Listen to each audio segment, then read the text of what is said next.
Hello, BookTube. I thought as long as I had the camera up and clothing on, at least some clothing on, I would say a thank you and raise a question here on this channel. I'll try to keep this brief. The thank you, of course, is because I just recently hit 3,000 subscribers on this channel, which is unbelievable. That's just unbelievable.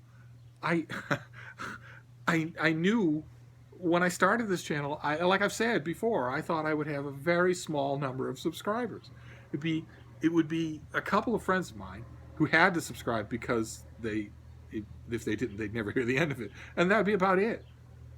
3,000 subscribers is astonishing as a number, and I wanted to thank you all for that because that means a lot. That's I mean, it doesn't mean a lot in the sense that bad YouTubers might put it, which is when they're all about the size of the audience. That it doesn't mean a lot for that.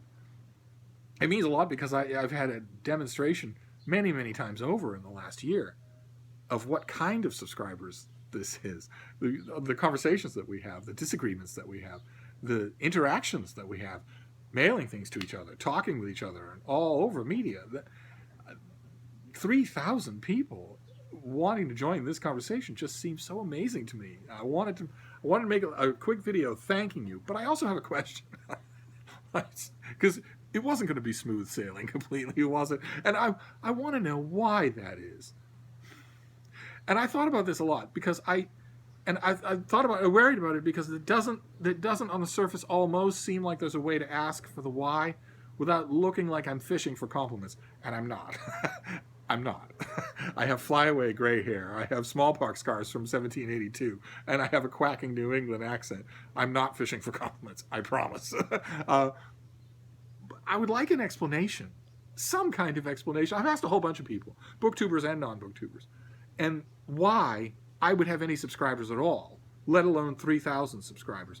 If we look at other booktubers, you've got somebody like Sam at Sam's Nonsense, or Sam at Thoughts on Tomes. They're articulate, they're energetic, they have a long history on their channel of talking about all sorts of interesting things. They're also, photogenic. They have sharp, new technology. That I understand.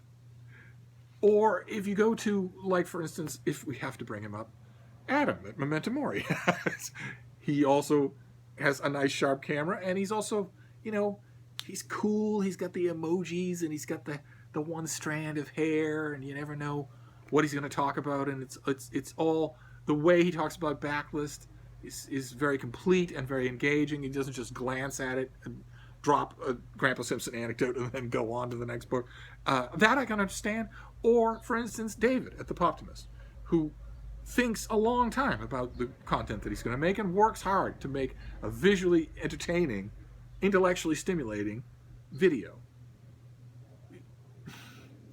He doesn't do 3 a day, and it's careful preparation. He cares about his viewers enough to do that. And yet, as I'm sure some of you have seen, to mark a milestone of his own on his channel, he did a survey, a big, detailed survey of BookTube. Fascinating thing. Leave it to him to think about it. It was just lots and lots of questions, lots and lots of categories, and lots of suggestions. And when I finally looked at that survey, the Google Doc that he posted that you could look at, one of his categories in that survey was Insta-watch booktubers. People that, when they upload a video, you watch it right away. Now, he fits that category for almost everybody, certainly for me. And he got lots and lots of responses to that question. And I was in the top 10 of those Insta-watch booktubers. And I legitimately don't understand that. I get in front of a camera and I talk at rapid-fire clip about books that mostly haven't come out yet. And I promise that I'm going to leave notations to them all in the doobly-doo, and I never do. and I've gone back and looked at these videos, and I'll make a glancing reference to this author or that moment in, talking with someone in Germany, or some anecdote that I will quip but not credit, so that you might slow down the video, get the wording of it, take it to Google, and maybe see what I was doing. But I don't think to annotate it in the video. And I've gone back and looked at a whole bunch of videos, and a lot of them are like that. So I've asked around, I've asked other booktubers why I don't have, I was expecting to top out at maybe 100 subscribers. I've asked why I don't have that, and what accounts for the other aspect of my booktube experience, which is not just the subscriber number, but the kind of subscriber. What I mentioned, people who reach out, people who start conversations, people who know how to agree and disagree and still stay friends. All that sort of stuff that has been so wonderful. Everybody has been so wonderful from the beginning. A wave of support when I had a mob attacking me for one word and one comment on one video.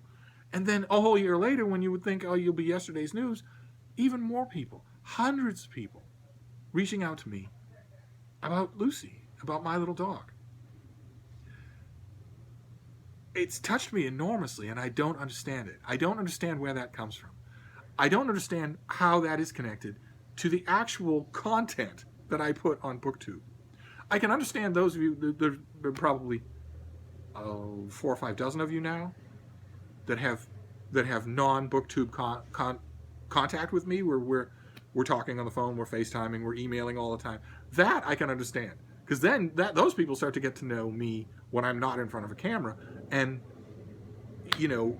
maybe start to feel a more personal connection. But what about the rest of you? I don't want this video to go on forever. I want to thank you, first of all, for 3,000 subscribers. That is incredible. But I also want to ask you, in the simplest terms, why do you watch this channel? And I really don't have an answer to that. It's not aesthetic. I mean, I have a relatively new iPhone, so the focus is kind of sharp. The audio stinks. And I have a kind of nice background. It's not as nice as the wall of penguins, but it's a little more convenient. So visually speaking, I'm not as bad as I could be. I know I regularly watch booktubers who are worse visual quality than I do. So I want to know the rest of it. Why did I make that top 10? Why? Everybody else on that list and all the people below it, I understand completely. I don't understand what I'm doing there. I don't understand why I'm not an extremely small acquired taste. Since I'm not talking about the latest or the most popular books, I'm not talking about the latest or most popular authors, I'm in my videos, I'm very often simply amusing myself. And not remembering to bring any of the rest of you in on the jokes. That should... I don't understand the connection between that and the response that it's got. And if you can shed light on that, I would love to hear it. But even if you don't, I wanted to make a quick video, because I guess that's what we do with milestones. The first milestone, I offered to mail a book to each and every one of you. Second milestone, for 2,000, I did a Q&A. And now here, I'm asking a question to you. Although, if you want another Q&A, just let me know. Another thing I thought I might experiment with is a live show.